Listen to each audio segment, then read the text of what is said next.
In the 21st century, those who change the world are those who change the culture. They get people in sync, lead tribes, create movements, and generate an energy field where ordinary people achieve extraordinary results.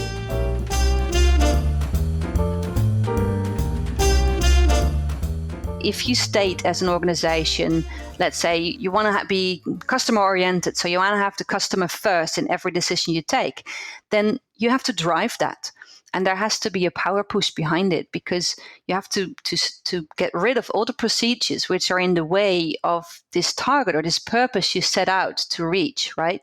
So you need to take risks, and it's challenging and it's powerful, and you keep on going. So it's kind of setting the dopamine in the system, and it's a runner's high and bam, bam, bam, bam, bam. If you only have that, then you end up with a bunch of back-to-back meetings, and you kind of feel lost, and it's burning energy. You'll die eventually. So you have to balance it with the force I like to call love, and which is about connection. And it's almost like power is like you're carrying a torch, and then when you put all the torches together, you have this campfire. And at the campfire, there's the love bit where you say, well, we are one tribe. We don't have to fight our way in. We're here and we are loyal to each other. We trust each other. We don't have to battle for trust. I just ask, how are you? I'm Bajer, and this is the Culture Lab podcast, where you will find ideas and inspiration on how to harness the power of team and organizational culture. I talk to leadership thinkers, culture experts, entrepreneurs, and all sorts of movers and shakers, and together we explore the fascinating topic of culture, leadership, and personal growth. If you like what you hear, subscribe to the podcast on iTunes. Or better yet, write a review on iTunes and share the podcast with your followers and friends on social media. For more, check out our archive at www.agabajer.com/podcast. Hello, welcome to episode 54, and thank you for tuning in. So, I have a confession to make. Sometimes when I'm working on this podcast, I really can't help but think, seriously? I get to do this? And then I pinch myself. That's how much I love my guests. And I realized that it will sound super weird, but I'm going to say it anyway. I'd rather spend time with Jitske Kramer chatting about culture than with Beyonce. And I do love Beyonce. But here's the thing. Ever since I was a kid, my dream was to travel the world and to discover new lands and new cultures. I would climb on a tree in our garden and I would spend hours hidden in the branches, imagining that it was the crow's nest on a ship and that I was a pirate girl going on amazing adventures. Now, my guest today, Jitske Kramer, is a Dutch anthropologist, and she gets to do all this for a living. I mean, she gets to do the traveling and the discovering new cultures bit, not the pirate thing. She learns from traditional healers, leaders, surprising innovators, and random passersby. And some of the things that you'll hear us talk about in this interview is why having an anthropological lens in our toolbox is so important when trying to understand organizations. We explore the main elements that shape culture, the forces that need to be in balance for a company to thrive, and we talk about how culture shapes us and how we shape culture, and what an anthropologist sees when they look at the so-called self-organized teams. I think that you will find this interview really interesting, whether you're a founder of a startup or someone who's building a new team in an organization, but also if you want to evolve the culture in your team or your community. And what's super exciting for me is that Jitske starts a series of interviews with 3 brilliant culture authors, all of whom are women and who wrote, in my view, the most important books on culture in 2019 and early 2020. The upcoming 2 guests are Kirsty Bashforth and Siobhan McHale. So here we go. Here's the first one, Jitske Kramer. Jitske, welcome to the Culture Lab. Thank you. It's wonderful to have you. I can't wait to speak to you. And I have a sense that it's going to be one of the most informative episodes that we've had so far about culture. Well, I hope so. Let's try. I'm convinced. And the reason that I'm convinced is that you come at this topic from a slightly different perspective than the majority of our guests. But before we talk about all this, I just have one question that I want to kick our conversation off with. As you know, this is a podcast about culture. And so I can't help but ask, what were the early cultural influences that shaped you as a person? So, in other words, what do you think made you you? Oh, and that's the easiest question, right? Yeah, just to warm up, Just to warm up. I think it's the most difficult question, who you are and how you're shaped and how culture shapes you. There's so many things to answer, like what my parents told me and what to do. And I think one thing that really shaped me big time was when I did research in Uganda.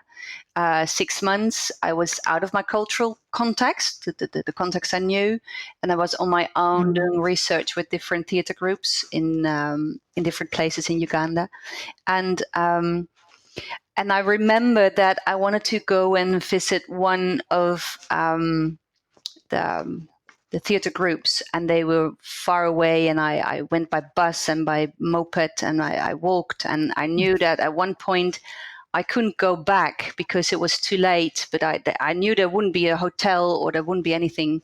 And I didn't know if I would find the people. So I might have been lost somewhere at a hilltop near the Victoria Lake.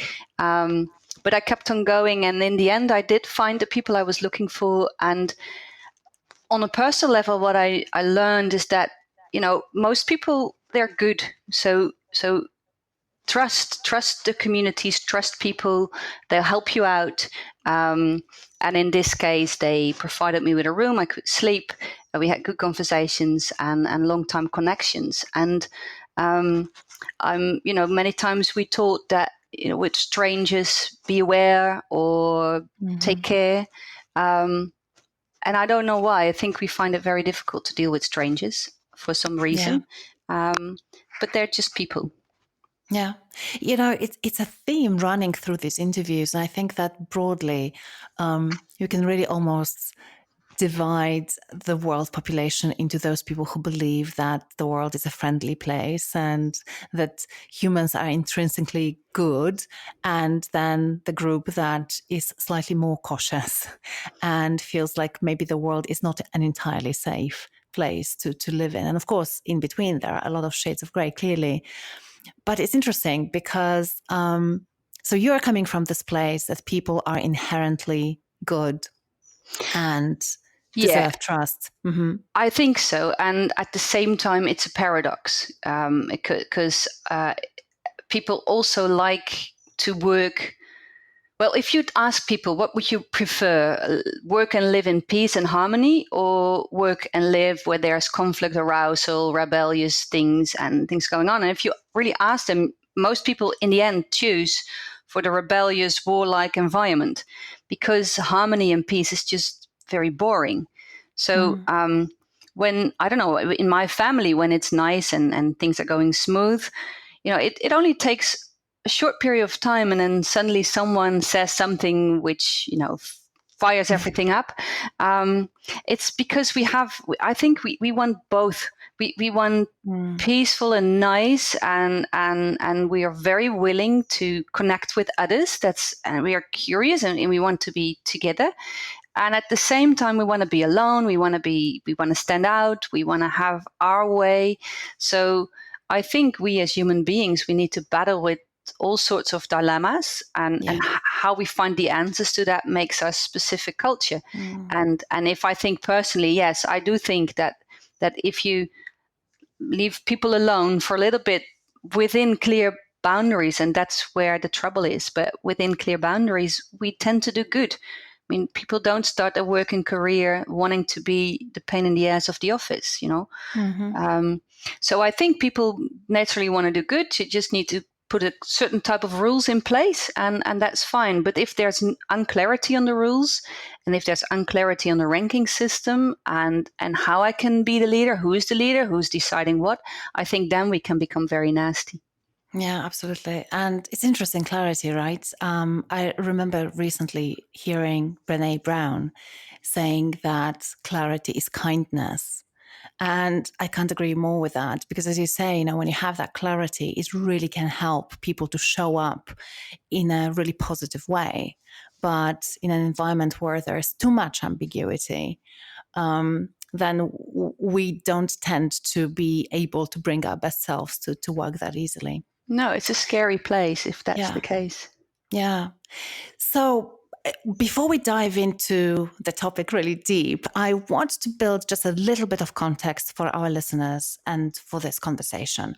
And I want to start doing this by asking you, what is anthropology? Tell us a little bit about what it is and how it's different from other approaches that look at organizations like organizational psychology, sociology, and so on. Yeah. Well, anthropology is really about how people shape cultures and how those cultures shape people. And anthropologists kind of look at the spaces between people. So psychologists, they look at the people, and adding up all the individuals, you get a group. Now, social psychology is a little bit similar to anthropology, since it's looking at the group dynamics and what's happening between the people. So if we think about how people shape cultures, it's really about who decides the norm, because you know we say that nothing has meaning of itself, and people have to create meaning to it. And this meaning system, this is also a guidance to how we should behave and what we should or should not do. So anthropology looks into that phenomenon. So how do they create this framework of good and bad and right and wrong and beautiful and ugly? Because how does it come about, and what's the role of leaders in that, and how do people use rituals, and how do they change it if they don't like it? And so that's really the field of anthropology. So yeah, that's where it steps in. Yeah.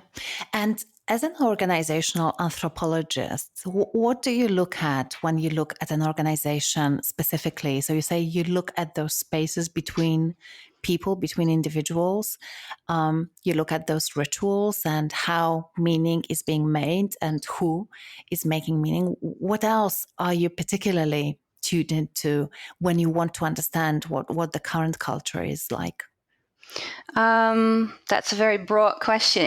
Mhm. You look at, well, one thing I do is I believe that people shape cultures through interaction and decision making processes, meaning that if nothing has meaning of itself, we have to create the meaning.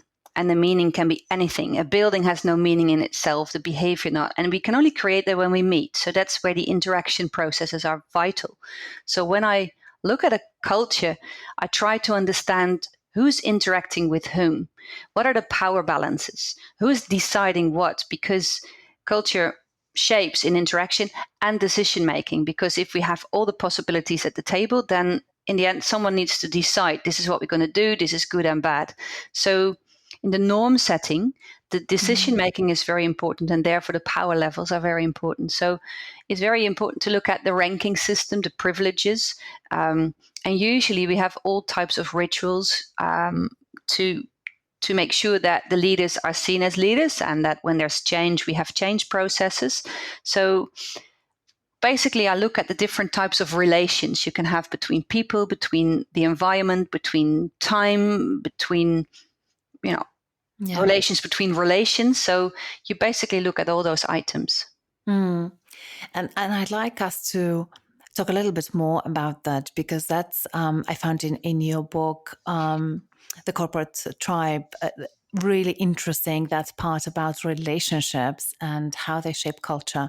But before we go there, I also want to circle back to what you said earlier, that culture shapes people and Mhm. people shape culture. And I think that this dilemma, what is first, this egg and chicken dilemma when it comes to culture is something that a lot of people struggle with.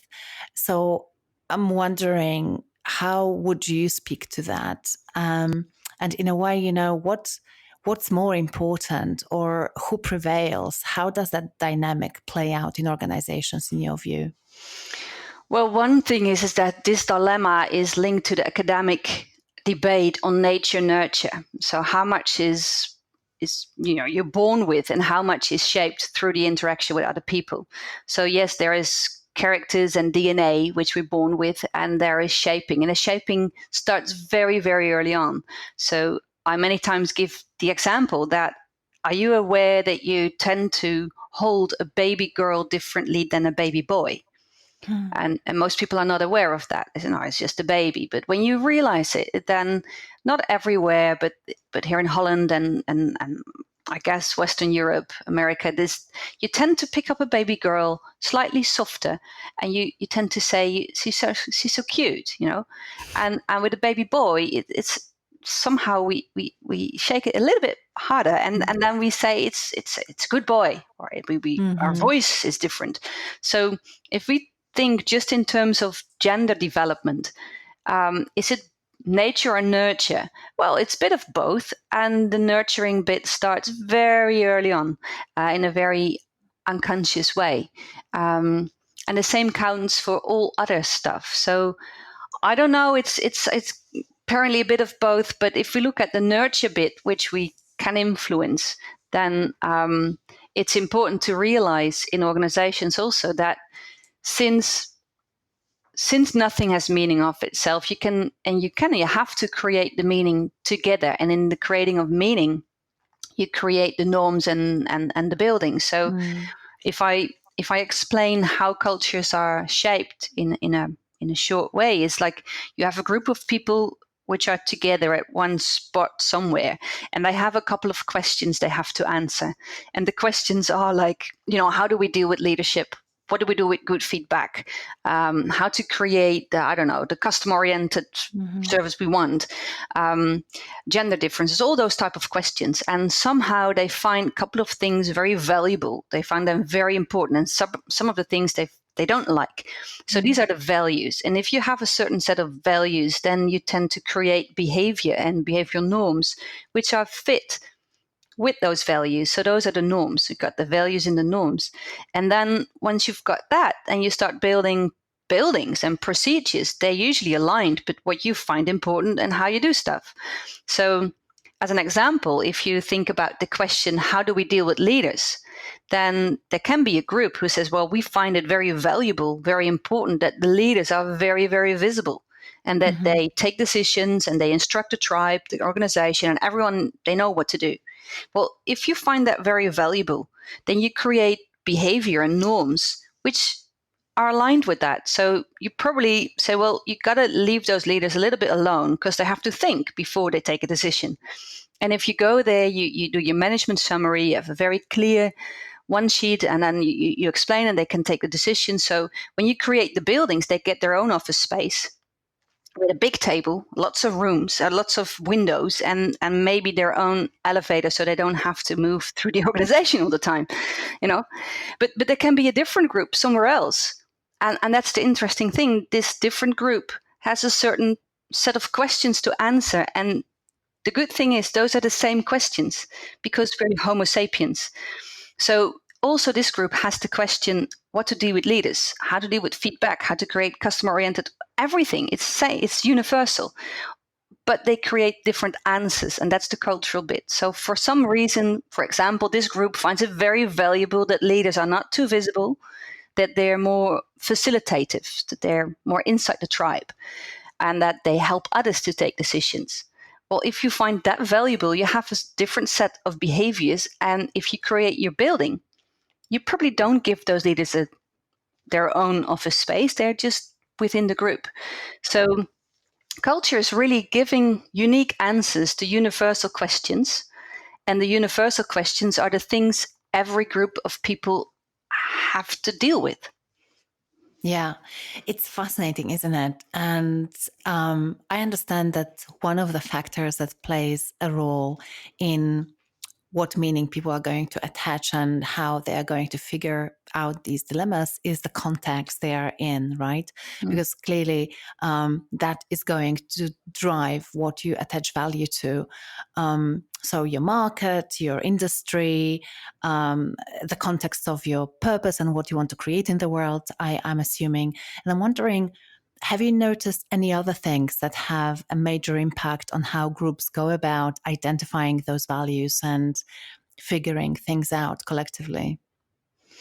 Yeah, well, one thing is that if you got to create the meaning together, you got to set out your goal, your purpose, because if you know that, you know what to answer to those universal questions. So that's of major importance. And Simon Sinek is talking about the why, which is interesting. He's also an anthropologist, so I recognize a lot in what he says.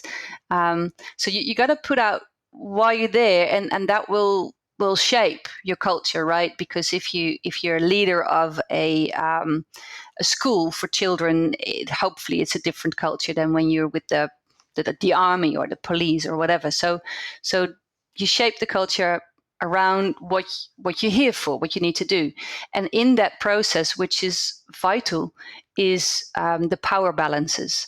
Because every time you decide what is good or bad, or where to spend money on or not, the one who can have influence on this decision, that person has power within the tribe. And we call it definition power. So there's definition power in what's the right story for this organization. And once I have that, I tend to want to keep it because it feels good. And if I have it, I probably have privileges.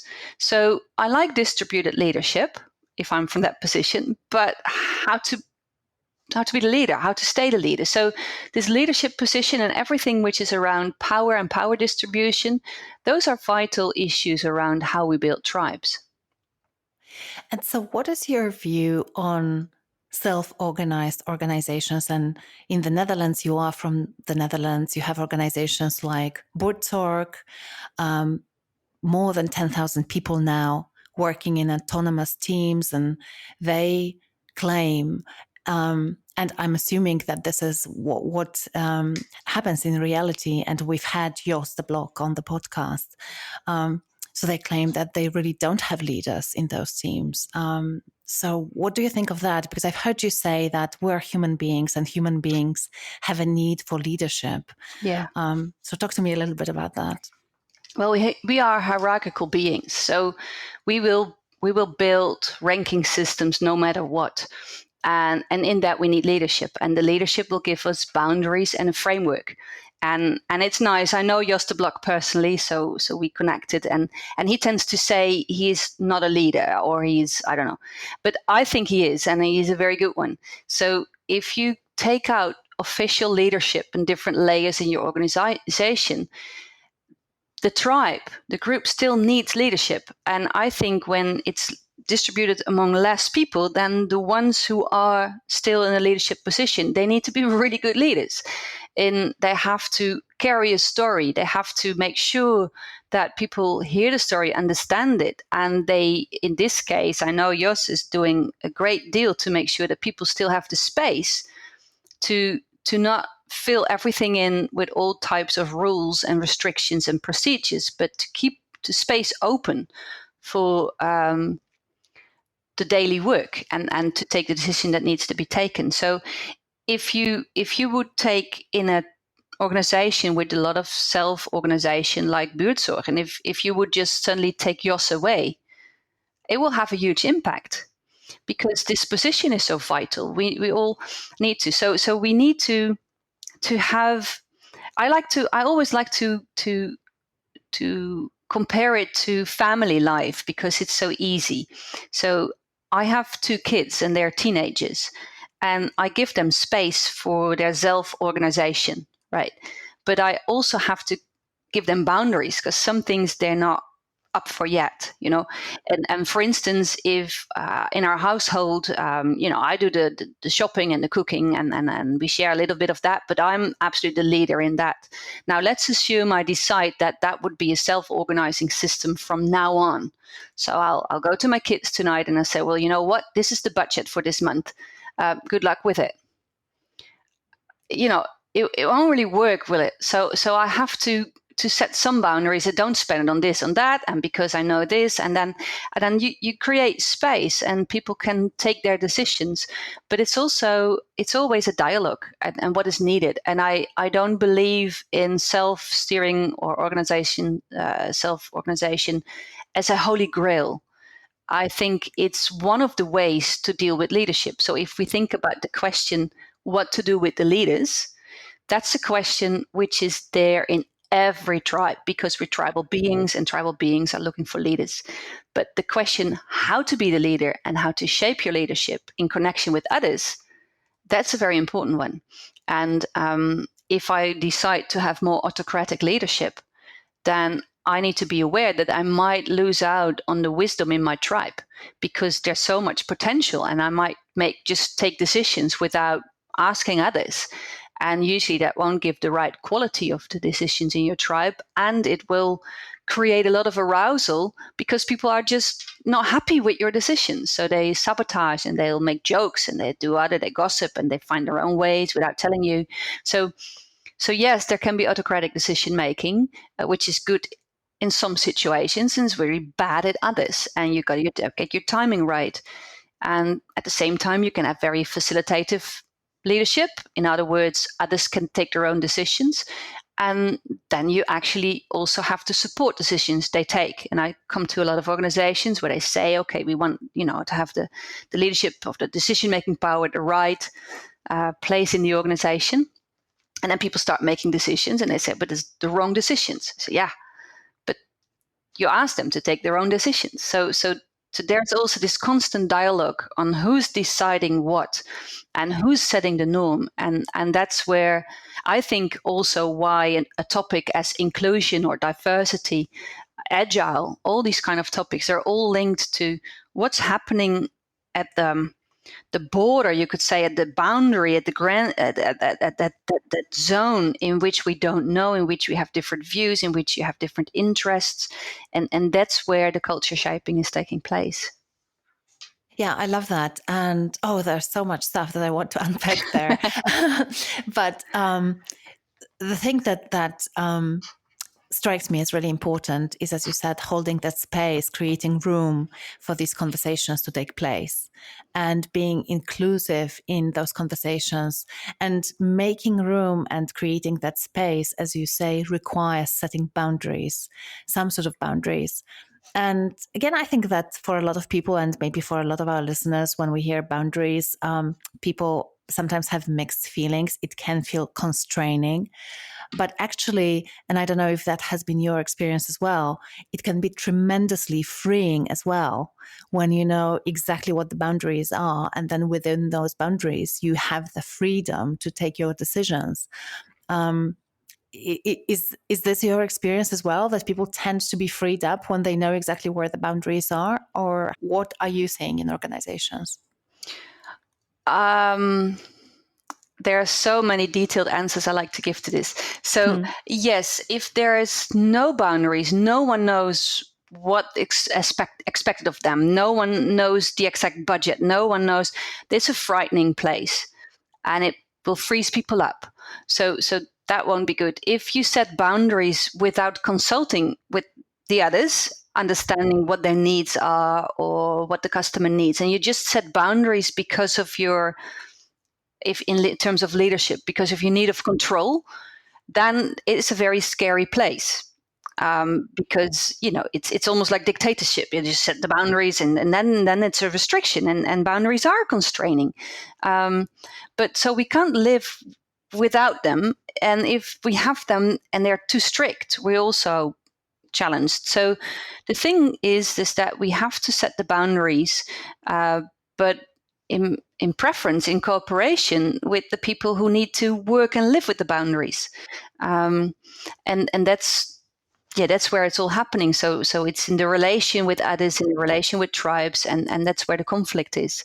Now, if you talk about how to do that, I like to express that in a sense that in every tribe there are two forces, and those forces, they always need to be there.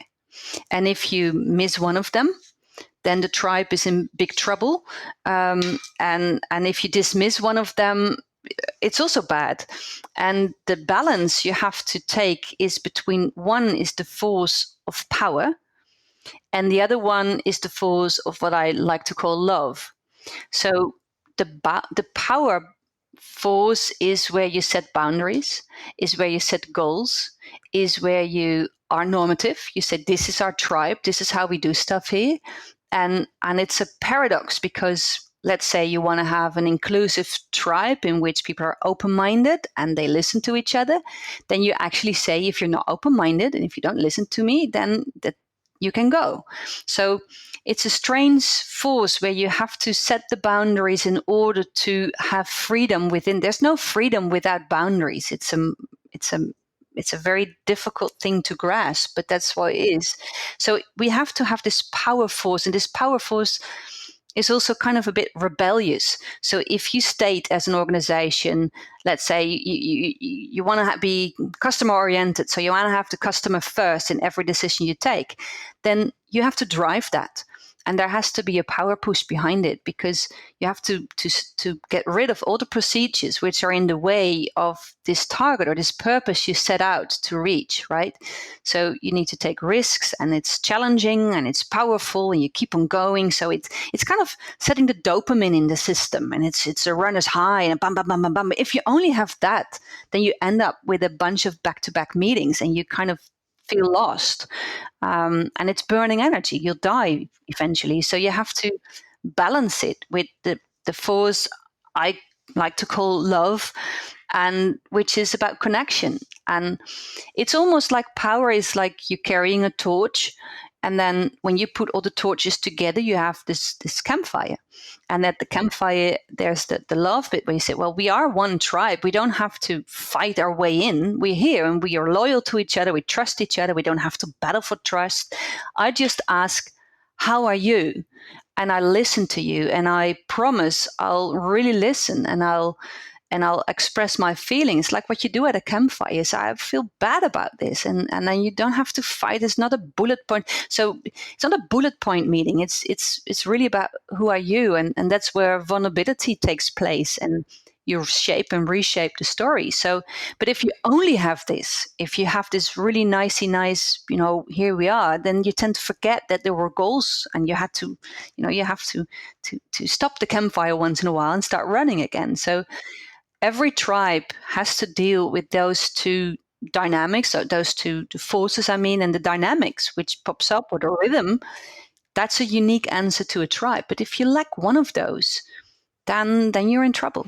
Yes, it's like this concept of yin and yang, or it also sounds to me a little bit like the masculine and the feminine within the system, because the power concept sounds to me quite masculine. The love concept sounds quite feminine in terms of energy. I'm not speaking about gender, of course, but in terms of energy. And I think this is this ancient concept that you know much better than I do, that is present in all the societies historically, of balance. Yeah. And I must, and I agree, it's the masculine, feminine, but I wouldn't.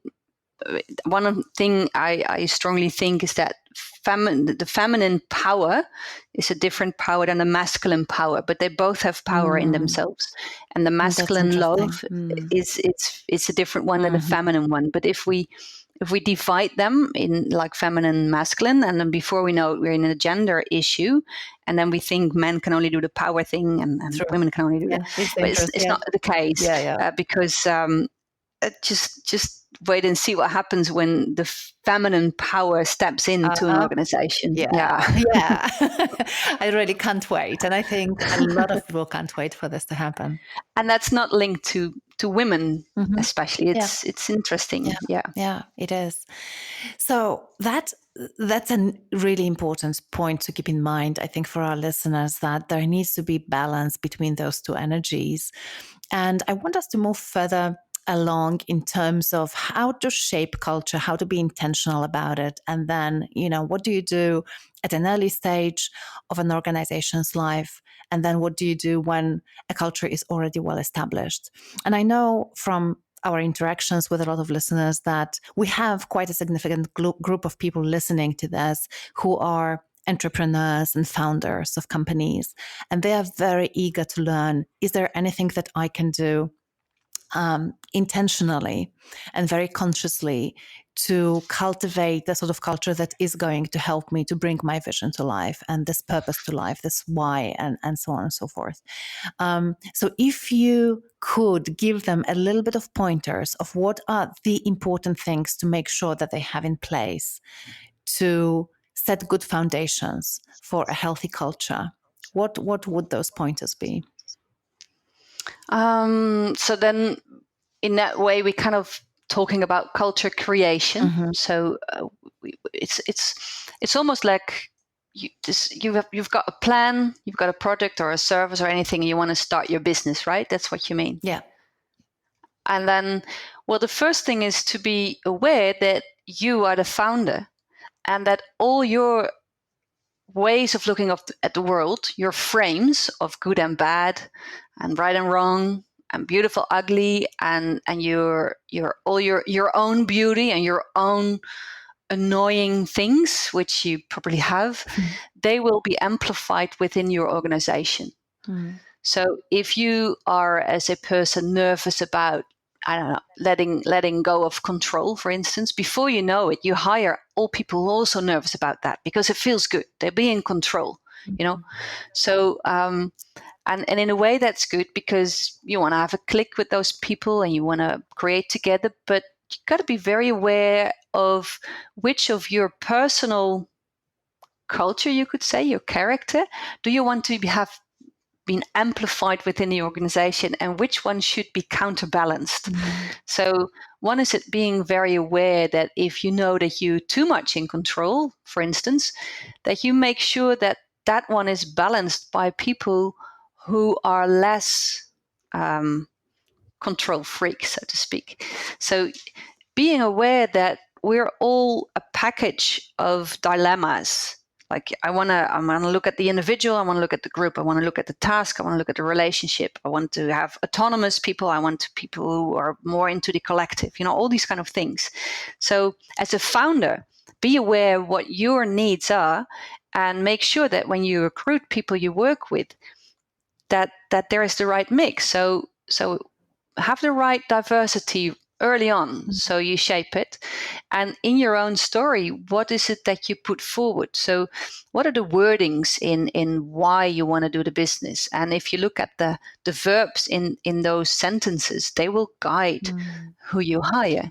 So get your stories right. So usually in the beginning, there's lots of this I don't know, creation energy, and it's passion, and you can work 24 hours, right? It feels good, and then you collect those people and you grow and you grow, and then the next point will be is that when you start shaping the world basically around your organization about the do's and the don'ts and how you do stuff, you want to onboard people, you want to explain to them how we do stuff around here, what the working culture is, and at one point it needs to be solidified. So you start building procedures, and maybe you start hiring a building, and in all those decisions it's shaping, it's solidifying what you find important. So it does matter how you create your office space. Are there plants in there or not? It does matter. So all these kind of things where you solidify all your thoughts, they shape the culture, and once it's shaped, it's very hard to reshape it. So as a starting of the business, those are the things. And being an entrepreneur myself, I know it from heart in many different ways. That's very important. Are there any tools or exercises or practices that you think would be good for founders to take on? I don't know, for example, like jotting down, I don't know, their values, or finding out what their values are, personal values, or answering this why am I doing this? Why have I created this company? Answering this to themselves first. or anything else? What would you recommend they do to be ready and aware of what they are bringing to the table?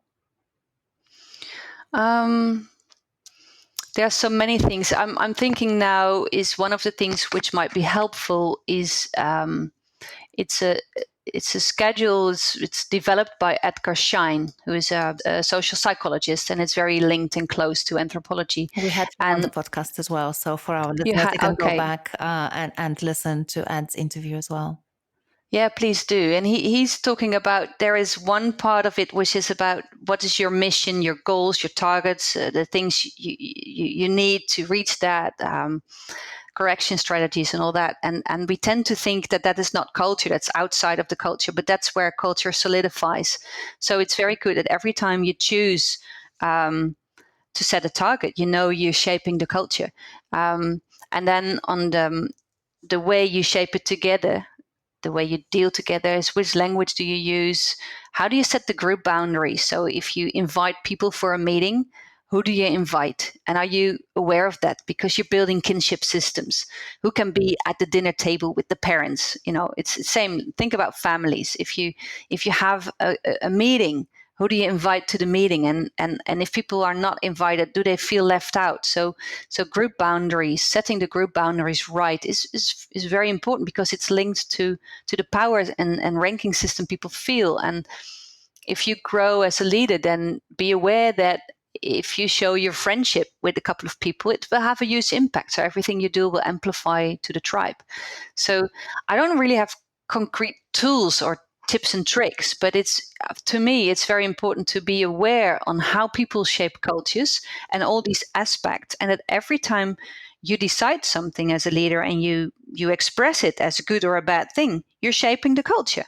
So cultures are shaped in interaction and decision making, and they actually shaped in every micro decision you take. It's not a change program. It's every moment you decide something, you decide you take coffee or tea, it's a decision.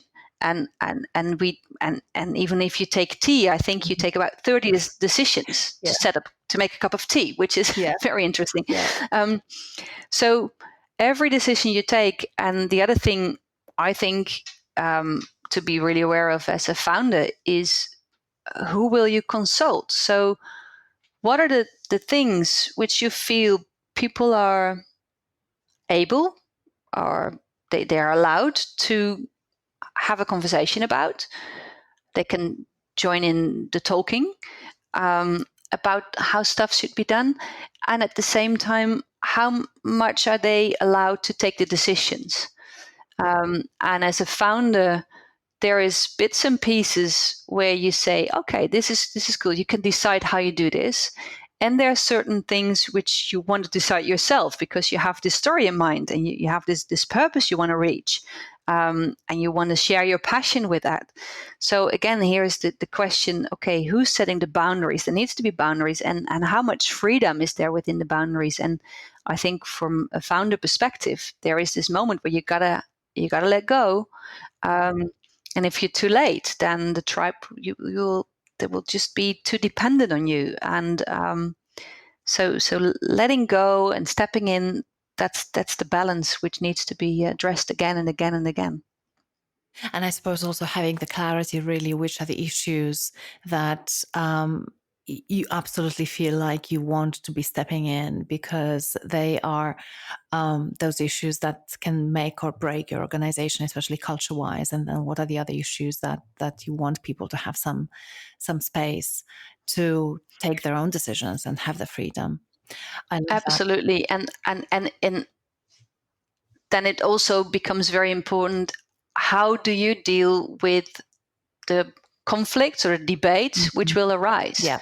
So because people will look at you, how you do that. So if people make mistakes or they do it differently or they oppose their views, do you actually listen, or do you break it, or what do you do? So in those tense moments, that's where you actually shape the culture. It's not behind a desk, and it's good to write down the key values, but don't write them down as a wish list, but write them down as what's actually going on. And if it turns out to be a wish list, then something is really wrong. Then you have to put those values in action. So right from the beginning, if you have your wish list of values, we want to be innovative. Cool. But then do everything.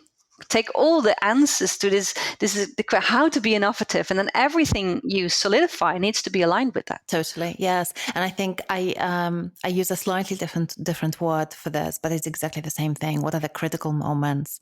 And I think one of the useful exercises to do, and sometimes we do this with teams, is to, if you know, as you say, that innovation is going to be key for your success, then write down what could be the critical moments around innovation. Like, for example, when an idea fails, or when it succeeds, or when someone challenges it. And then ask yourself, how do we want to handle those critical moments so that you are intentional about it rather than just reacting in the moment?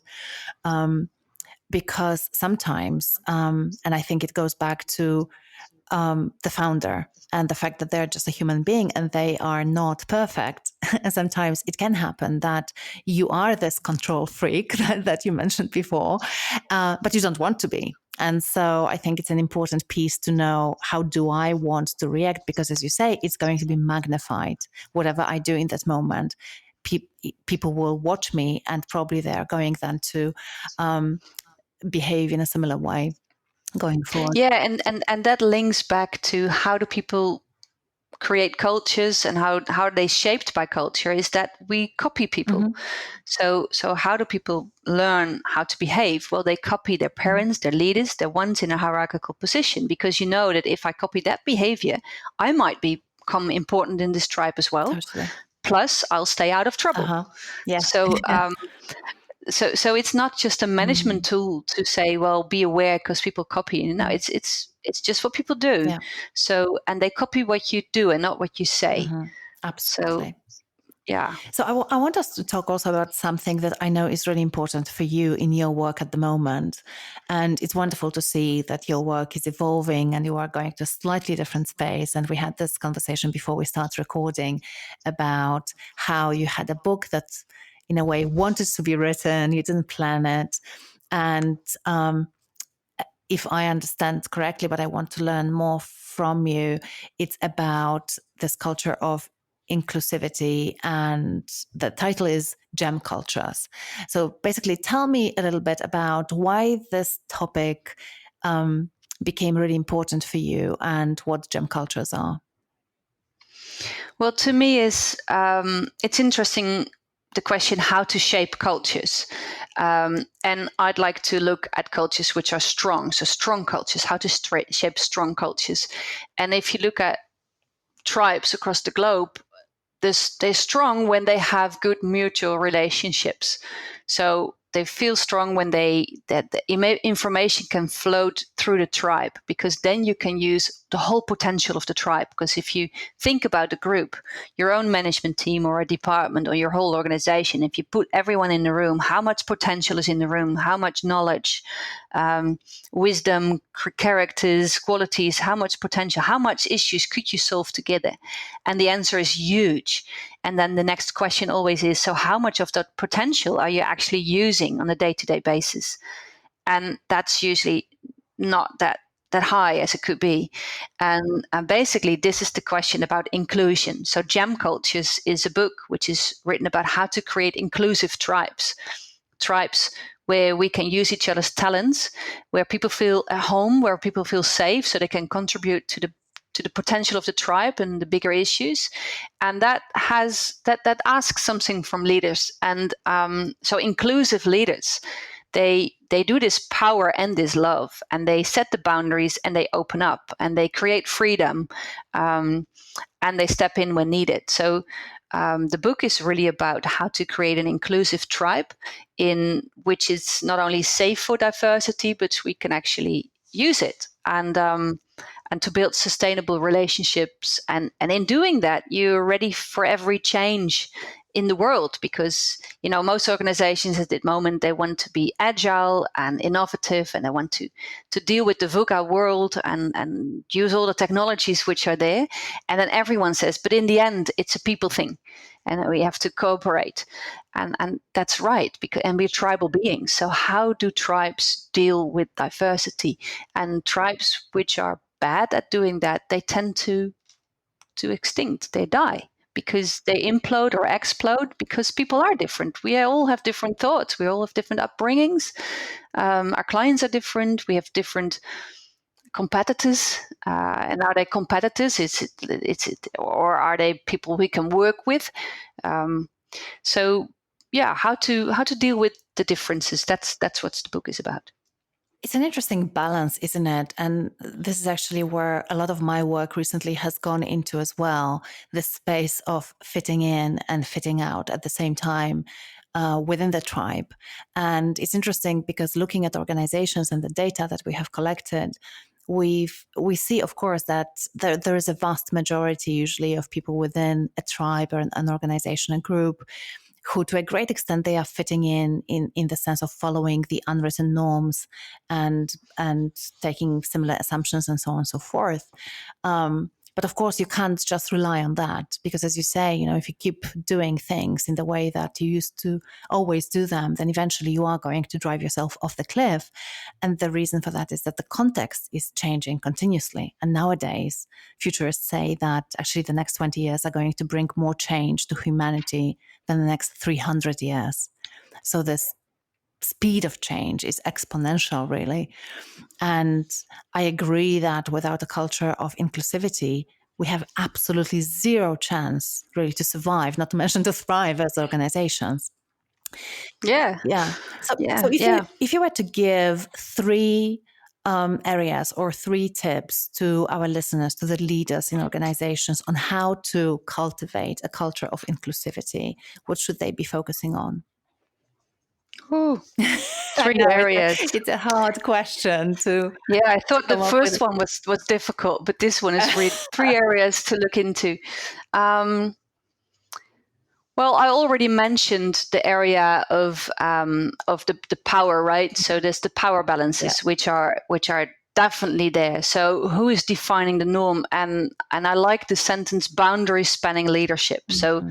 So you have to work on the boundaries. And do you look at the others as competitors you can eat up, like headhunters, or is it like a marketplace where you can trade your thoughts and your gods and your ideas, and you move on together? So it's the power balances are very important. And yeah, what else is there? There is the trust. So if you don't build trust, nothing will happen. And trust is, and that's linked to courage. So courage and trust, they go hand in hand. And that means that if we work together, we want to feel a certain level of, you could say, intimacy. But in workspaces, we call that the team needs to work well together. In private life, we call it intimacy. And then at the same time, I don't want it to be too fluffy and I want to feel power. I want to feel passion. We want to do something. We want to be innovative. Yeah. So you have this building trust is about that you share your thoughts and you share your worries. And that's vulnerable. It feels vulnerable to do so. But if you do, there's a bigger connection. And then obviously it's scary what the other will do with it. Will they still like you? Will they take advantage of you? And then you got to build the story together. We're in this together. You got to reframe it that we both want to cooperate or co-create and get somewhere. And so the trust and the courage are two very important areas to look into. And I called the book Gem Cultures because I say, well, it's basically like leading a jam session, like in music or improvisation theater. So if you think about inclusion and using all the potential ideas within an organization, you don't have a written script because you don't know what's going to happen. So you create the space, like in a true jam session. The musicians, they create a space, they set the stage, and they hire the best musicians. Mm-hmm. And it can only work if they play their sound, if they show their feathers. And it's the same in organizations. You want to have people speak up their minds, but you also know it will be tense because there might be differences. So as in a jam session, you know that you play your part, but you back others up as well. So you're silent again. Otherwise it's a solo, it doesn't really work. So you're very tense, and you know that in a jam session, you got to speak up, and you don't know where it's going. So it's a bit uncertain. So you got to manage your anxiety, uncertainty for yourself and others, but you know the others will do. And the only thing we do know is that until the very end, we will definitely really truly listen to each other. And if you play a wrong note, I won't laugh at you.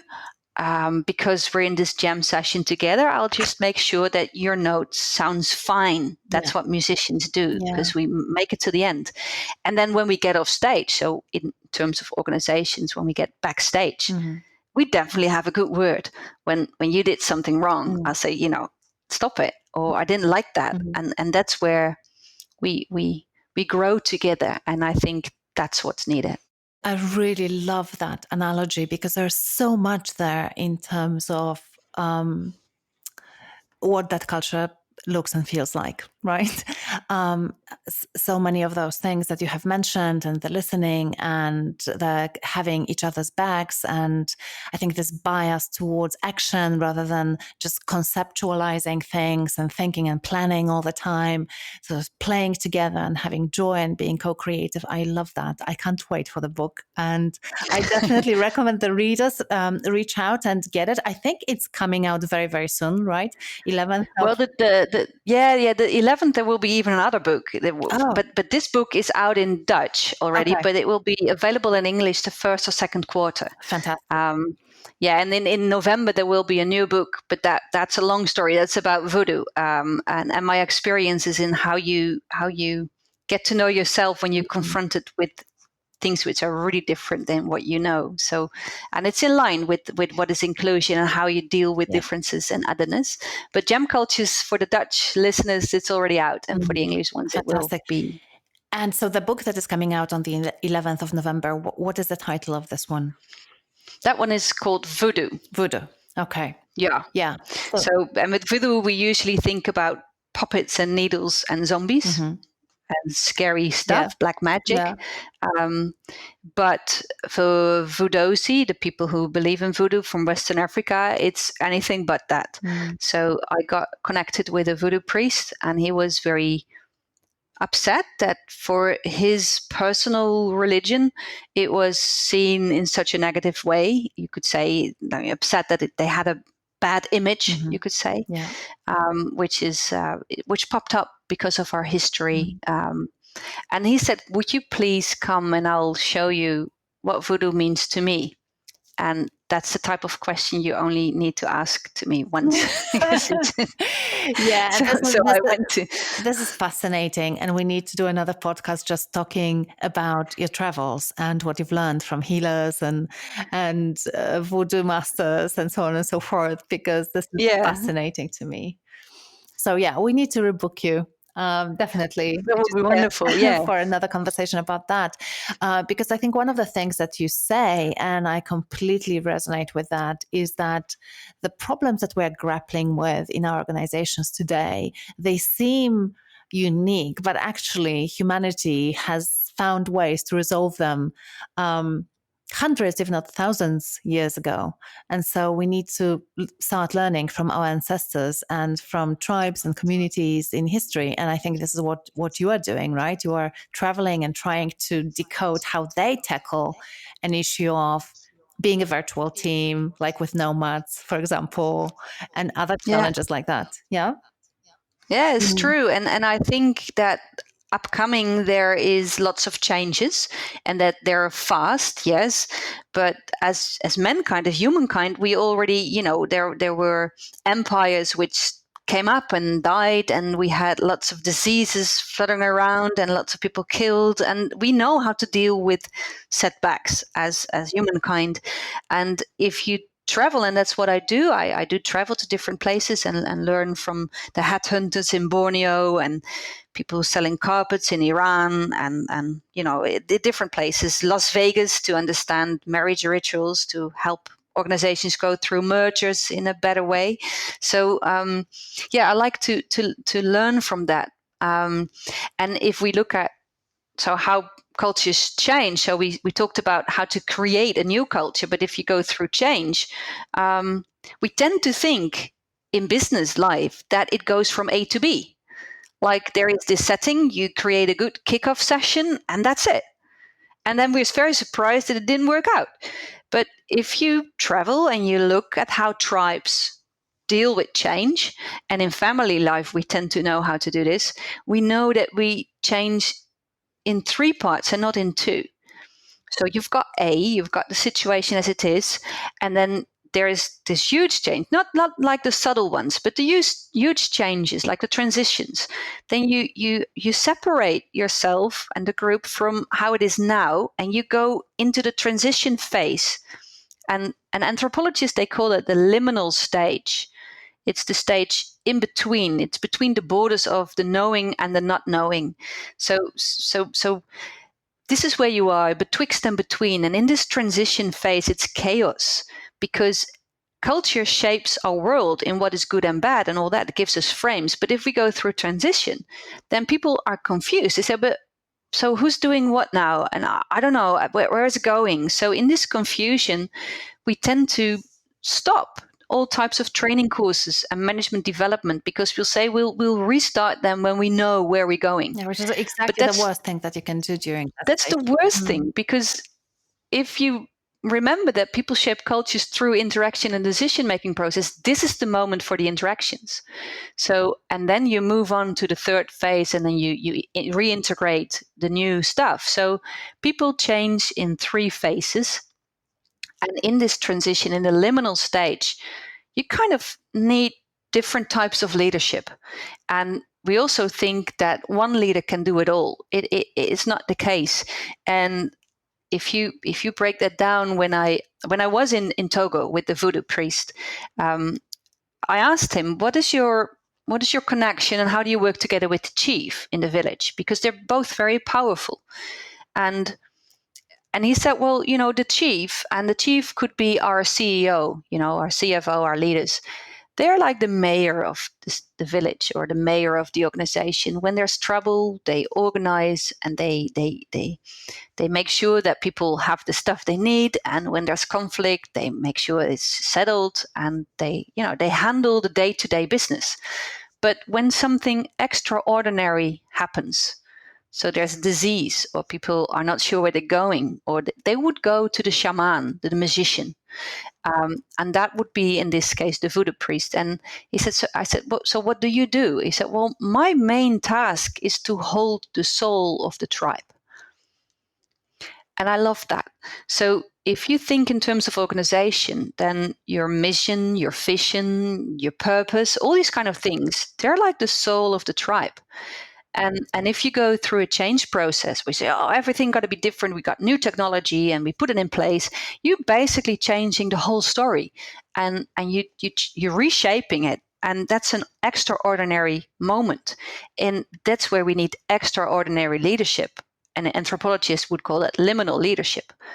And we turn to other people than the chiefs and the sub-chiefs and the managers, because we tend to hire consultants and coaches and people with a free role within the organization who could do funny stuff with us. We have management. We start making drawings and then believe that our teamwork will improve. That's pretty magic, So we need, in those moments of true change, we need to be aware it doesn't come in 2, it comes in 3. And in this middle phase, in the not knowing, in the liminal space, we need a leader who will do the day-to-day job. And that will be the ones, the managers, the CEOs who say, well, okay, but these are the KPIs, these are the targets, there's still clients there. So we just got to get going. It's like Like in a village, life goes on. So bum, bum, bum, that's the rhythm. In this liminal stage of not knowing, you need to have leaders who just make sure that the day-to-day business continues, and they set targets and they push and they do everything what needed, and they listen. Of course they listen, yet at the same time, because it's extraordinary and we go through change, you need to make sure that this magic space, so to speak, where you redefine where you're going, you redefine your goals, you reshape what you find important. Maybe you find new clients. So this extraordinary space that needs to be facilitated. And many organizations I entered, they kind of forgot about that. And then they ask me, yeah, but we're so tired of this. Yeah. And that's what you see, because the speed of change is so high.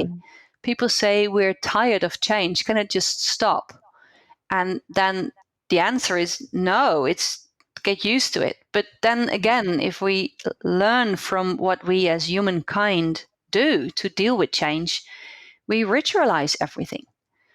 And in Yes. organizations, we need to build in rituals which are culture fit. So they need to fit with the type of organization. You don't start dancing if that's not your cup of tea in your organization. But you need to, in every ritual, you need to solidify what's the new norm, and that will be on very different levels. Not a big bang. It's per every decision, every micro decision shapes and reshapes a culture. So if in the midst of things you suddenly say, but this is what we do, this is what we find important, build a small ritual around it. And that a ritual is always a magical moment where there's something extra. And that Yeah. can be as small as suddenly there's chocolate in the morning, or it can be anything, or there is, I don't know if it fits as a poem, or there is someone who just, says, yeah, I don't know. It is Yeah. something Yeah. different. And then you kind of solidify it, and then you move on to change the next bit. And that's where culture change, it's basically culture development. Maybe should even get rid of the word change. It's constant development, because cultures are never stable. They Yeah. change constantly in every decision. And then the big ones, we need to make sure Yeah. we build a ritual around it. Yeah, absolutely. I started using the word evolution because I think that, and culture evolves anyway, as you say. And so I think that you can just do those things intentionally and evolve culture. So I don't like the word change either. Actually, I have a good example, I think, to illustrate how those small decisions and small rituals can shape culture. Because within one of the organizations that I worked with, they decided that they want to give larger emphasis to learning, even if it's learning from mistakes, than outcomes, so that people can focus on being innovative and having new ideas. And so one of the rituals that they've built into their everyday life was a team meeting. They call it team huddles. And I know that team huddles are becoming quite popular in a lot of organizations. And they have a very simple protocol to those huddles. So first of all, it never exceeds, I think it's 7 minutes. And they talk about what they'd accomplished the previous day and blah, blah, blah. And one of the things that they didn't do and they do now is each person shares a quick learning from the previous day. So like, what is it that I couldn't do or didn't know the previous day, and what have I learned? And they share these learnings in those team huddles, and they have ritualized that, which, speaking to the client recently, works in a wonderful way, because it also serves as a way of knowledge sharing and cross pollinating. Yeah, it's And it's they've been doing it every single morning with it's their teams. beautiful. And then the challenge is to have it a ritual, not a routine.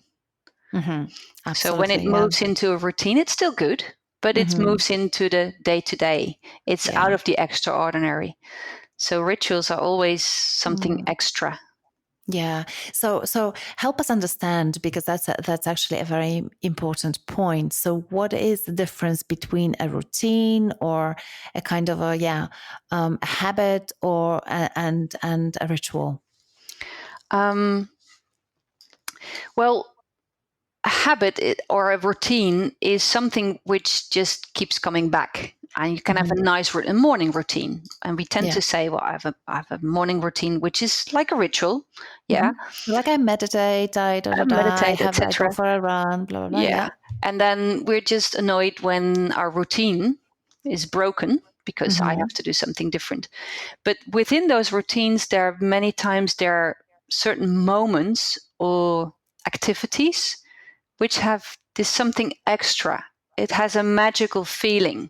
And if you take that out, so you can have a cup of coffee as a routine. I usually have a cup of coffee. For me, it's not a magical thing. If I suddenly don't have coffee and something else, it's fine.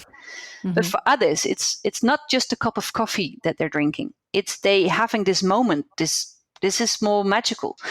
So when you think of rituals, we and if you think of tribal knowledge around that, the rituals are always done and facilitated by the magicians, by the shamans. It has something extra.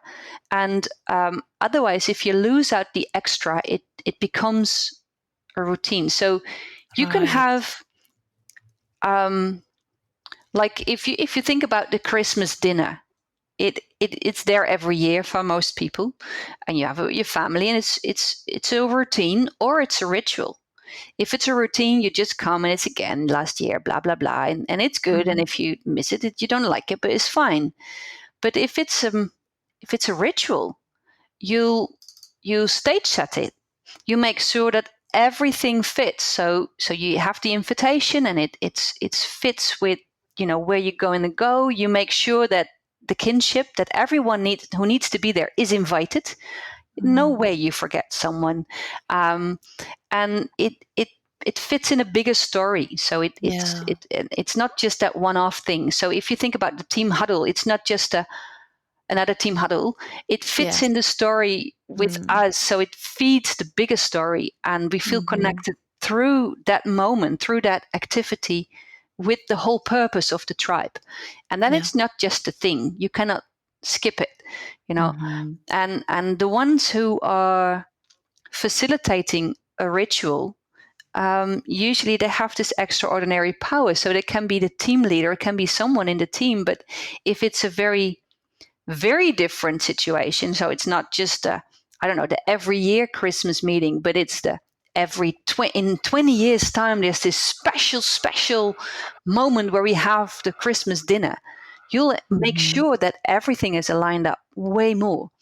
And then if you think about how to build a good ritual, maybe that's a topic for another moment as well. But you can create a ritual, and usually there's some humor in it, and all senses are invited. It's not just the thinking; it's the feeling, it's the doing, it's the music, it's stage setting. The timing needs to be right. It can be very intense. So all these elements are part of rituals, and I they're love it. So special. now we have to have two episodes, one on your travels and then the second one on how to craft a ritual. Because I definitely love to learn how to do that. And I'm sure that our listeners as well would love to know how to create a ritual, because now it's pretty clear to me, what's the difference between having a routine and having a ritual. And it sounds like creating magic, which I don't imagine is very, very simple to do. It's not, and it is. So it's the key thing to me is that you open up and you do it with your whole heart, and in a way, it's easy by just allow yourself to really listen to someone, to really open up what's going on, and if we start with that, I think most organizations they'll go a long way. Because if I come in an organization and it turns out that what really needs to be said cannot be said, and those are many organizations. So you have your thoughts, but you don't feel free to express, and you hold them for you. Then usually there will be all types of what I call sabotage behaviors of people's. If you need a diagnostic tool, this is one. So if you see people laughing, making jokes, which are jokes with an edge, and you see them gossiping and having lots of excuses not to follow up on the agreements we made, then you know something's going on. So the good thing is, there is a conversation to be held. And that's where you start what I call a campfire conversation, not a bullet point meeting, but a Yeah. campfire conversation where you sit down and say, what's up? And that's where you as a leader, if you are the leader, you have to have courage, because maybe they'll express things you don't like, or maybe even criticism to what you're doing. So you got to listen. And if you And I think don't, if they do, sorry for jumping in, Jitske, you are damn lucky, because that means, well, not lucky, but maybe you are a good leader, because I think that what that means is that you have created that space and that psychological safety for people to speak the truth. yeah. Right. And if it's too tense, then you probably need someone else to do it, because you as a leader feel uncomfortable. And that's where the magic comes in. So if the chief can't handle it himself, which is not a failure, it's just how Yeah. it is, you Yeah. ask someone else to facilitate. And That's in right. tribal archetypes, that's the magician. And that's why we have the coaches and the consultants and all that. We hire someone to help us go through this process. And if we don't, it will go worse. So if we think about the joking and the gossiping and then the excuses, and then people will start disrupting and they will go slow, and then we're frightened of the real conflict, because that's usually what it is. Yeah. To me, it's kind of boiling down to the question: how good are you with diversity? How good are you with opposing views? Are you willing to listen into it? Are you willing to challenge your own truth? And on what stages or issues are you not willing to? And are you willing then to be open about that? Because that will create arousal with people who do feel differently. So in the end, I think strong tribes, they're built if they are safe for diversity. And if they're safe for diversity, they're ready for any change which pops up. Yeah, I couldn't agree more with that. I love it, Jitske. Let's go for the rapid fire questions now. Yeah. This is a series of 5 questions. I will ask them in rapid succession. I think one of them you have already answered to a certain extent. And the idea is that we try to answer all the questions in 2 minutes. So let's see how we do on that. And the first one is, can you give me your definition of organizational culture? My definition is to be really, really clear on how you create the interaction processes, who's defining what, so the decision-making processes, and therefore how leadership is organized. And apart from the things that you've mentioned already, what other signs are there that the company culture needs some work, or perhaps even a major change? If people don't really feel energized anymore. So to answer it with a question, a good question is to ask people, why do you still work here? And if you don't like the answer, there's work to do. Yeah. Are there any companies that you admire for their culture? And if yes, why? That's that, to an anthropologist, that's a difficult question. I admire every culture because it's good in itself. Yeah. At this moment, I do a lot of work with the Dutch police, and they go through, like society is going through difficulties, especially an organization like the police is going through difficulties, and they have to hold our space in society. So I admire them for their braveness, and I also see the difficulties they go through in terms of dealing with differences within their own organization, and they need some help with that. But I feel strongly about what they do. Wonderful. Would you recommend any books on culture or on leadership? And of course, we're going to post all the links to all your books, the ones that were published already and the ones that are going to be available soon. But of any other authors that you particularly found useful or informative for you? Yeah, I love the work of Leandro Herrero, and he wrote the book Viral Change, in which he says, how can you spread behavior as a virus through your organization? Make it contagious. I love that. I love the work of Simon Sinek, and then especially his book Leaders Eat Last, which is a wonderful work around leadership, and his new book Infinite Games, which really fits with what we'll be talking about. Yeah. So those are the two which definitely pop to mind. Awesome. And we'll post the links to these books as well. So finally, the last question of the rapid fire question series. What is one thing that you believe our listeners can do tomorrow, literally, so something simple, to build their own culture lab and start cultivating a culture that will help them and their teams to bring their vision to life? I think when everyone starts to ask the following questions at least 5 times a day, we'll grow as society and organizations at large. And the first one is ask if there is anyone who has a different view. So are there any other views? Mm-hmm. And then don't be surprised if there are, and then listen.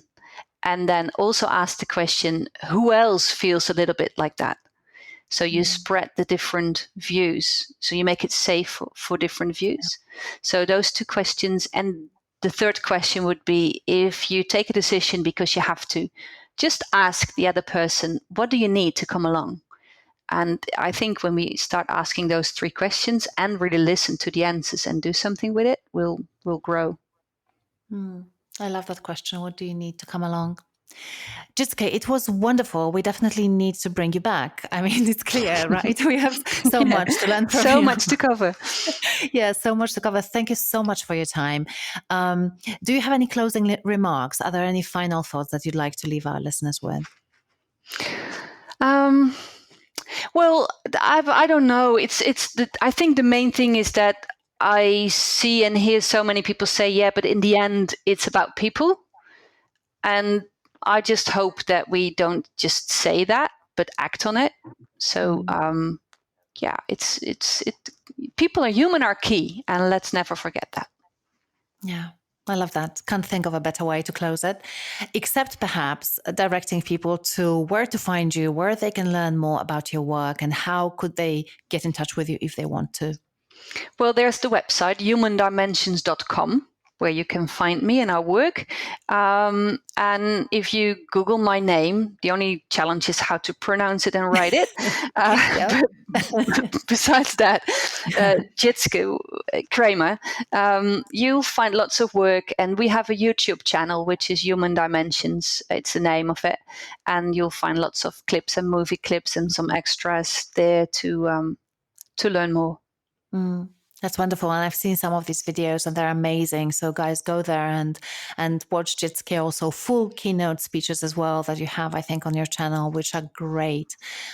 Huge source of learning for me personally. So thank you for putting them out there and doing that work. I personally am very grateful for what you're doing because I've learned a lot from you, and keep doing it because we need it.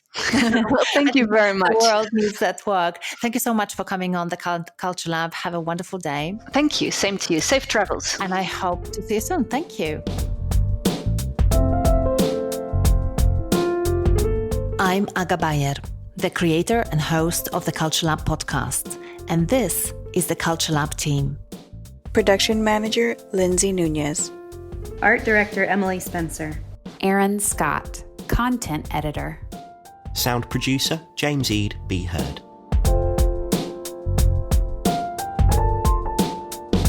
If you haven't subscribed to the Culture Lab yet, you can do it on Apple Podcasts, Stitcher, Spotify, and many other places where podcasts are available.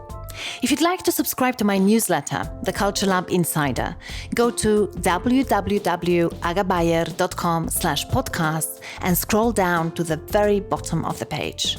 That's www.agabajer.com/podcast. Also, we would be ever so grateful if you could rate and review our podcast on iTunes or wherever you listen to it. And now it's time for the preview of the upcoming episode. My next guest is Kirsty Bashforth. Kirsty is a graduate of Cambridge, and she had a pretty impressive career, having spent 24 years at BP in commercial leadership and operational roles, and she also worked in the UK, US, Denmark, and in Belgium. She was named by the Financial Times as one of the top 100 influential women in the UK. And she recently wrote a book on managing organizational culture. The book is called culture shifts.